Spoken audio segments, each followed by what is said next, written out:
हमारे गांव में पुराने ज़माने से ही भूत पिशाचों के बारे में कई कहानियाँ सुनी और सुनाई जाती हैं। हम कुछ बातों को गौर करते हैं तो कुछ को मजाक में भुला देते हैं, पर कुछ ऐसी ही डरावनी बातें जब अचानक से सामने आपके आती हैं तो डर क्या होता है पता चल जाता है। दोस्तों, मेरा नाम रूही है। मैं 12वीं की पढ़ाई पूरी करने के बाद आगे की पढ़ाई पूरी करने के लिए कोलकाता चली गई थी।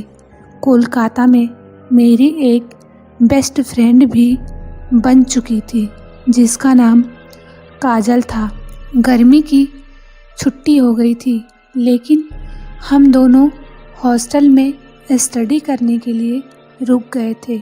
छुट्टियां चल रही थी, इसीलिए हॉस्टल में बहुत कम लोग बचे थे। बाकी सब अपने अपने घर को चले गए थे। हम दोनों ने सोचा कि मिलकर आगे की पढ़ाई पूरी कर लेंगे, पर हमें नहीं पता था कि हमारे साथ इतनी बड़ी डरावनी वाकया हो जाएगी। एक दिन की बात है, रात खामोशी से भरा हुआ था और चारों तरफ अंधेरा छाया हुआ था। हल्की हल्की बारिश की बूंदें गिर रही थी। बारिश की वजह से सड़क गीली हो चुकी थी। उस दिन मैं और मेरी दोस्त काजल लैपटॉप में देर रात तक मूवी देख रहे थे। फिर थोड़ी देर बाद काजल को भूख लगी और वो खाना लेने के लिए नीचे चली गई। उसने मुझसे कहा कि वह थोड़ी देर में ही वापस आ जाएगी। मैं अपने कमरे में बैठकर मूवी देख रही थी और काजल के आने का इंतज़ार कर रही थी।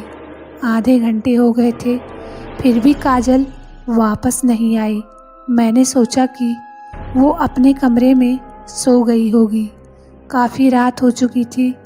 कुछ देर और इंतज़ार करने के बाद मुझे भी नींद आने लगी, इसीलिए मैंने भी कपड़े बदले और सोने चली गई। जैसे ही मैं सोने वाली थी, मुझे किसी की गड़गड़ाने के साथ कराहने की आवाज़ सुनाई दी। पहले मुझे लगा कि मेरी दोस्त काजल ही मुझे डरा रही होगी, इसीलिए मैंने ज़्यादा नहीं नहीं दिया और कंबल ओढ़कर सो गई। अचानक से खिड़की अपने आप ही खुल गई और तेज़ी से खटर पटर होने लगी। मैंने सोचा मुड़कर देखती हूँ, लेकिन ये क्या हुआ? मैं बिस्तर से ही करवट नहीं बदल पा रही थी और मैं पूरी तरह से अपने बिस्तर पर जम गई थी। मेरा दिल तेज़ी से धक धक कर रहा था। कुछ देर बाद खिड़की से आवाज़ आना तो बंद हो गई थी, लेकिन उसकी जगह उसे कुछ घसीटने का शोर सुनाई देने लगा। मैं बहुत डर गई थी। जैसे जैसे वह आवाज़ मेरे कानों के करीब आ रही थी, मैं डर के मारे कांपने लगी। अचानक से खिड़की के पास एक काली साया दिखी। अंधेरा होने की वजह से वह साफ दिखाई नहीं दे रही थी। मैं उस काली साया को अंधेरे में देखने की कोशिश करने लगी और जब मैंने मोबाइल का टॉर्च जलाया तो वो साया अचानक से गायब हो गई। मुझे लगा ये सब मेरा भ्रम है और फिर मैं सोने की कोशिश करने लगी। जैसे ही मैं सोने जा रही थी, किसी ने मेरा कंबल खींच लिया और मैंने बिस्तर के कोने पर किसी के ज़ोर ज़ोर से सांस लेने की आवाज़ सुनी। मैंने यह देखने के लिए कंबल हटाया कि वहाँ पर कौन है, लेकिन मुझे हवा और अंधेरे के अलावा कुछ नहीं दिखाई दिया। सांसों की आवाज़ें जारी रही और मैं इतना डर गई थी कि बाहर भागने के बजाय मैंने अपने चेहरे पर कंबल और तकिया लपेट लिया। कुछ सेकंड के बाद मैं पसीने से लथपथ हो गई और मैं अपने दिल की धड़कनें सुन रही थी जो बहुत तेज़ से धक धक हो रहा था।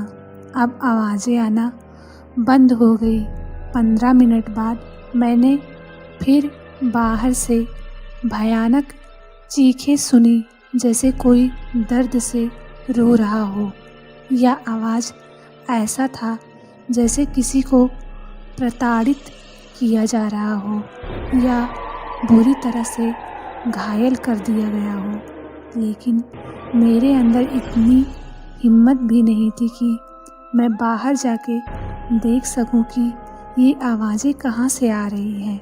बस मैं डरते हुए आवाज़ सुन रही थी। जैसे जैसे घसीटने की आवाज़ मेरे करीब आती, मैं अपना कान बंद कर लेती थी। फिर अचानक दरवाजे के बाहर से आने वाली आवाज़ें बंद हो गई। आवाज़ें बंद हुई तो इस बार किसी चीज़ की दरवाजे पर खरोंचने की आवाज़ आने लगी। मैं अब तो बहुत ही ज़्यादा डर चुकी थी।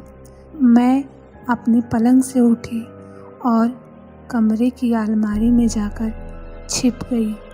उसके बाद मैंने अपने कान को दोनों हाथों से बंद कर ली और सो गई। जब सुबह हुई तो धीरे धीरे अलमारी से बाहर निकली। मैं अभी भी अपने रूम का दरवाज़ा खोलने से डर रही थी। मैंने अपनी खिड़की से बाहर देखा तो बाहर बहुत ज़्यादा भीड़ जमी हुई थी। बाहर एक चौकीदार खड़े थे जो पिछले 10 साल से इसी हॉस्टल में चौकीदारी कर रहे थे। तो मैंने उन्हें आवाज़ लगाई। मैंने पूछा कि क्या हुआ अंकल, सब ठीक है ना? लेकिन कुछ देर तक चौकीदार अंकल ने कोई भी उत्तर नहीं दिया। फिर चौकीदार ने कहा कि तुम अपने कमरे में ही रहना, कमरे से बाहर मत आना, मैं पुलिस को बुला रहा हूँ। मैंने पूछा कि क्या बात है? चौकीदार ने कहा कुछ नहीं, बस जहाँ हो वहीं रहो और बाहर मत आना। लेकिन ये सब देखकर मुझे घबराहट सी होने लगी और मैं बिना दरवाज़ा खोले रह नहीं पाई।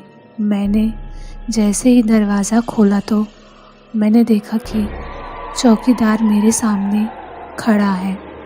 उसका चेहरा पीला पड़ चुका था और उसकी आंखें डर के मारे खुली पड़ी थी। जब मैंने नीचे की तरफ देखा तो मैं डर के मारे ज़ोर ज़ोर से चिल्लाने लगी। मैंने नीचे देखा कि मेरी दोस्त काजल का शरीर नीचे फर्श पर खून से लथपथ पड़ा हुआ था। किसी ने उसकी बेरहमी से हत्या कर दी थी और सब जगह उसका खून फैला हुआ था। उसके सिर में किसी ने एक कुल्हाड़ी घोंप रखी थी और मदद मांगने के कारण उसके नाखून मेरे दरवाजे पर घिस गए थे और नाखून से खून निकल रहा था। ये सब देखकर मैं ज़ोर ज़ोर से रोने लगी। बूढ़े चौकीदार ने मुझे तुरंत उस कमरे से बाहर जाने के लिए कहा। कुछ देर बीतने के बाद मैंने चौकीदार से पूछा कि ये सब कैसे हुआ, तो उन्होंने बताने से इनकार कर दिया। कुछ देर बाद पुलिस आती है और वे लोग काजल की लाश को पोस्टमार्टम के लिए लेके चले जाते हैं। शाम हो चुकी थी। मैं फिर से चौकीदार के पास गई और मैंने उनसे पूछा कि अंकल, ऐसी क्या बात है जो आप बताने से बार बार इनकार कर रहे हो? प्लीज़ मुझे बताइए कि काजल के साथ ऐसा क्या हुआ था? चौकीदार कहते हैं, मैं तुमको यह बता दूंगा, लेकिन वादा करो कि तुम किसी से यह बात बताओगे नहीं। मैंने कहा, ठीक है। तब चौकीदार बताते हैं कि 4 साल पहले की बात है। यहाँ पर एक लड़की रहती थी। उस लड़की की नहाते समय की वीडियो बनाकर किसी ने वायरल कर दी थी, जिसकी वजह से पूरे हॉस्टल के लोग उसको परेशान करते थे और गंदी गंदी गालियाँ भी देते थे। इन सब चीज़ों से परेशान होकर उस लड़की ने एक दिन अपने रूम में पंखे से लटककर जान दे दी। चौकीदार कहता है कि तुम्हारी दोस्त काजल की मौत की जिम्मेदार वही आत्मा है। जिस कमरे में तुम्हारी दोस्त काजल रहती थी, उसी कमरे में उसने फांसी लगाकर अपनी जान दी थी। इसीलिए उस आत्मा ने काजल को मार डाला। फिर मैंने चौकीदार से पूछा कि तो फिर आपने पहले क्यों यह सारी चीज़ें काजल को नहीं बताई और वह कमरा उसे रहने के लिए क्यों दिया? चौकीदार कहता है, बेटा, मैनेजर ने ये सब बातें हमें किसी को बताने के लिए मना किया है। अगर यह सब बताएंगे तो यहाँ इस हॉस्टल में रहेगा कौन? और अगर यह सब मैं किसी को बताऊंगा तो मेरी नौकरी भी जा सकती है। यह सब सुनकर मेरा कलेजा फट गया था, क्योंकि उस दिन रात में जो आवाज़ें मुझे सुनाई दे रही थी वह कोई और नहीं बल्कि काजल की ही आवाज़ थी। वह अपने आप को बचाने के लिए मुझे आवाज़ दे रही थी, लेकिन उस वक्त मुझे कुछ समझ में ही नहीं आया। काश मैं दरवाज़ा खोल के एक बार देख लेती तो शायद काजल आज बच जाती। यह सोचकर मैं बार बार अपने आप को कोस रही थी। अगले दिन चौकीदार ने मुझसे कहा, बेटा, आपको कल मैं एक नया कमरा दे दूँगा, आप उसमें शिफ्ट कर लेना। मैंने अंकल से कहा, मुझे अब इस हॉस्टल में नहीं रहना है। उसके बाद मैंने अपना सारा सामान पैक करके उस हॉस्टल को छोड़ दिया और कोलकाता में ही दूसरे हॉस्टल में रहने लगी। पर आज भी मुझे अपने दोस्त काजल की बहुत याद आती है, और जब मुझे उस दिन की याद आती है तो मेरी रूह कांप जाती है और मैं खुद को कोसती रहती हूँ कि काश मैं एक बार दरवाज़ा खोलकर देख लेती तो शायद काजल बच जाती और आज वह मेरे साथ होती। दोस्तों, यह कहानी आपको कैसी लगी कमेंट बॉक्स में अपना राय ज़रूर दीजिएगा। धन्यवाद।